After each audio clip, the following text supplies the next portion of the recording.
আজ চণ্ডীতলায় চণ্ডী মায়ের মন্দিরে পুজো দিয়ে প্রচার শুরু করেছেন তৃণমূল প্রার্থী সাথী খন্দকার এবং গড়লগাছা অঞ্চলে আজকে তার প্রচার দেখতে পাচ্ছেন।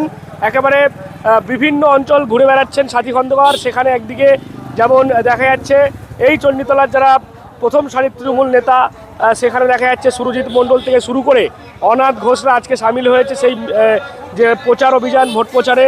সেখানে দেখা যাচ্ছে সাথী খন্দকার তিনি একেবারে টোটোয় চড়ে সেই বর্ণাঢ্য যে শোভাযাত্রা কার্যত বলতে পারি, কারণ দেখা যাচ্ছে একের পর এক টোটো বেলুন দিয়ে সুন্দর করে সাজানো হয়েছে এবং সেই দেখা যাচ্ছে সেরকমভাবেই কিন্তু প্রচার চালানো হচ্ছে।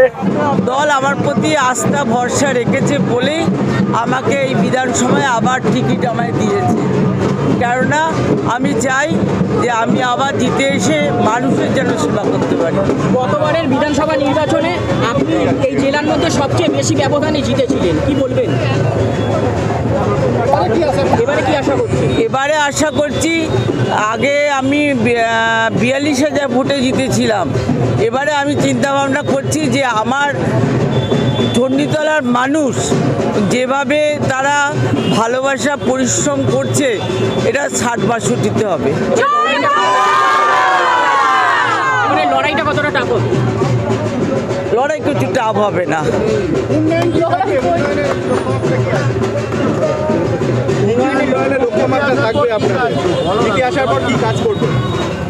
জিতে আসার পর প্রথম কাজ হচ্ছে আমার চণ্ডীতলা হসপিটালকে স্টেট জেনারেল হসপিটাল করা হবে। আর মানুষের দাবি আছে, সকল মানুষের, যে একটা ডিগ্রি কলেজ, সেটা আমরা দেখে নিচ্ছি জমি জায়গা কোথায় কি ঠিক মতন আছে, দেখে একটা ডিগ্রি কলেজ করার ইচ্ছে আছে।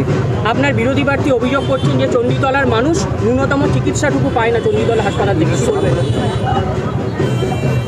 বিরোধীরা বিরোধীদের মতন কথা বলে যাবে, আর আমরা জানি আমাদের নেত্রী, আমাদের মমতা বন্দ্যোপাধ্যায় কি উন্নয়ন করেছে কি উন্নয়ন করেনি মানুষ 29 তারিখে বুঝিয়ে দেবে। আর 4 তারিখে তার দ্বারা।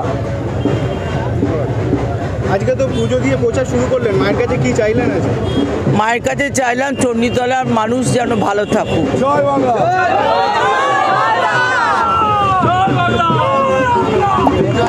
প্রার্থী চণ্ডী মায়ের মন্দিরে পুজো দিয়ে তিনি বলছেন যে ক্ষমতায় যদি তিনি আবার যেতেন তাহলে 100 বেডের হাসপাতাল, স্টেট জেনারেল হাসপাতাল করবে, গ্রামীণ হাসপাতালকে, এবং ডিগ্রি কলেজ করবেন। কি বলবেন?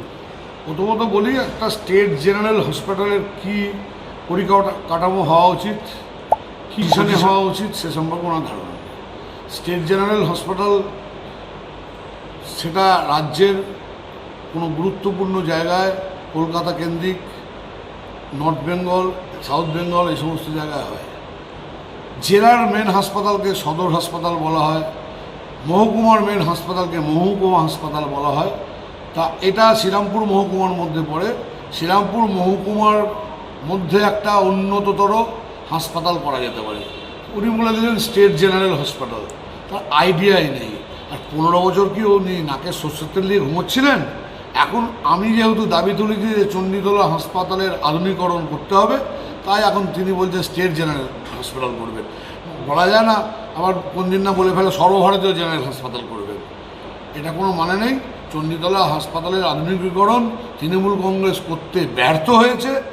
আমি বলছি ভারতীয় জনতা পার্টি ক্ষমতায় এলে সেই হাসপাতালের আধুনিকীকরণ করবে। আধুনিকীকরণ মানে শুধুমাত্র 100টা বেড পেতে দিলে হলো না।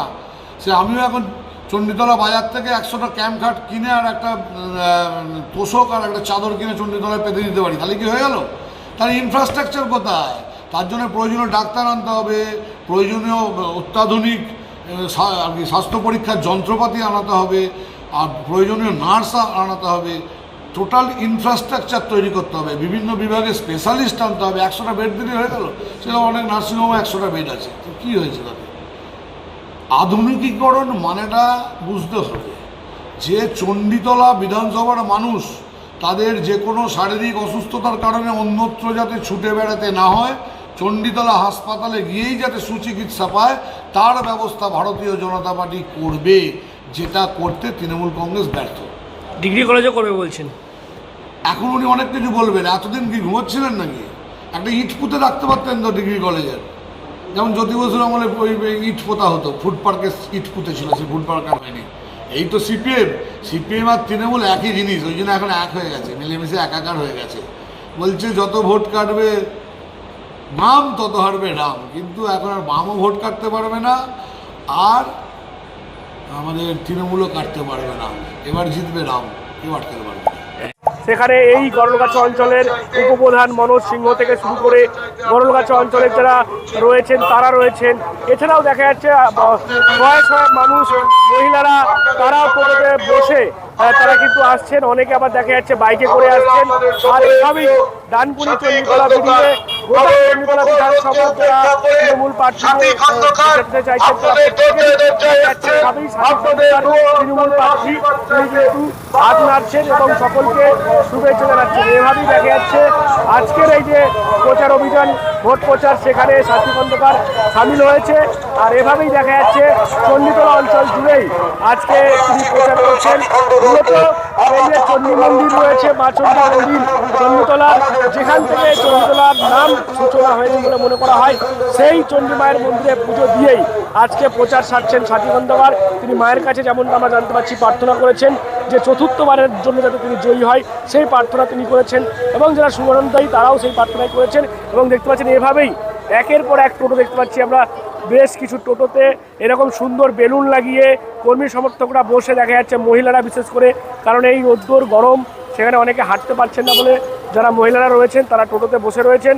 আর কর্মী সমর্থকরা তারা এভাবেই আজকে সাথী খন্দকার তৃণমূলের প্রার্থীকে নিয়ে একেবারে প্রথমে মা চণ্ডী মন্দিরে পুজো দিয়ে তারপর কিন্তু গরলগাছা অঞ্চলের বিভিন্ন এলাকা, গরলগাছা বাজার থেকে শুরু করে অলি গলি বিভিন্ন জায়গায় আজকে কিন্তু এভাবেই দলীয় যে প্রচার ভোটের, সেই ভোট প্রচার সারলেন তৃণমূলের প্রার্থী সাথী খন্দকার। কী বলবেন আপনারা এই বিষয় নিয়ে? অবশ্যই কমেন্ট করুন কমেন্ট বক্সে। এরকম আরও খবর পেতে নজর রাখুন ডিএনএন বাংলা। ডিএনএন বাংলা সবার মনে, সবার খবর।